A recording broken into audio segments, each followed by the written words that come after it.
no. Turn it on. No. Turn it on. No. Turn it on. No. This is GTA. No. It came out early. I need toilet, please, toilet.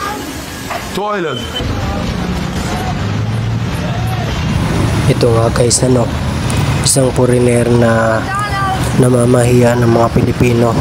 Dapat nga hindi mo na pinapauwi yan. Ito yung foreigner na nagtrending sa ating bansa dahil sa mga pangbabastos niya sa mga Pinoy sa kalsada, sa public place.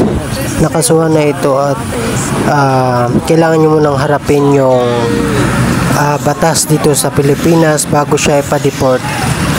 Napanood ko na to kung paano siya inaresto ng NBI at sa kabutihang palad dahil sa huli niyang ginawa sa security, nakakasuhan siya.